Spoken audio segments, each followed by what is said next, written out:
শুনছিলাম যে এতদিন তো দুয়ারের সরকারের মাধ্যমেই হয়েছে, কিন্তু আমি আমার ডিপার্টমেন্টের সাথে কথা বলে আমি অলরেডি বলে দিয়েছি অন্নপূর্ণার ভাণ্ডারে অনলাইন কমপ্লিটলি এখনই ব্যবস্থা করতে, এবং ইমিডিয়েটলি অনলাইনে যাতে সমস্ত মানুষ যে 1 পাস 2 পাস বা যে হয়তো শিক্ষাটা পাননি, হয়তো শিক্ষিত নন, এতটা ইজি করা হবে এই অ্যাপ্লাই করার পোর্টালটাকে যে কেউ মানে পোর্টালে গিয়ে অ্যাপ্লাই করতে পারে।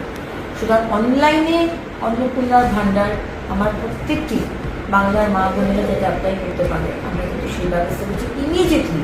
কারণ কি মাননীয় মুখ্যমন্ত্রী বলে দিয়েছেন যে 1 জুন, মাইন্ডেড 1 জুন থেকে আমরা যা যা প্রতিশ্রুতি দিয়েছিলাম 3000 টাকার অন্নপূর্ণার ভাণ্ডার এবং সরকারি বাসে মা বোনেদের কোনো ভাড়া দিতে হবে না, এই দুটো আমরা চালু করতে শুরু করেছি।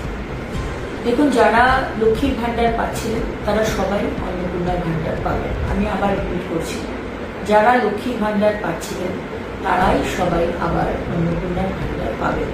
এদের মধ্যে যাদের নাম বাদ গেছে 91 লাখ মতো, তাদের অ্যানালিসিস হবে, তাদের নাম ইমিডিয়েটলি বাদ যাবে, তাদের অ্যানালিসিস হবে, তাদের নাম মারা গেছে, সে তো আর লক্ষ্মীর ভাণ্ডার বা অন্নপূর্ণার ভাণ্ডার, লক্ষ্মীর ভাণ্ডার পেয়ে এসছে, অন্নপূর্ণার ভাণ্ডার সে পাবে না।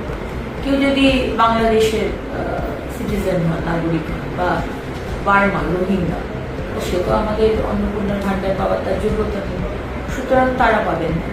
কিন্তু যাদের নাম যে কোনো কারণে ডিলিট হয়েছে, তারা আমাদের নাগরিক নন, সেটা অ্যানালিসিস করার পরে জানা গেল তারা লক্ষ্মীর ভাণ্ডার পাবে না।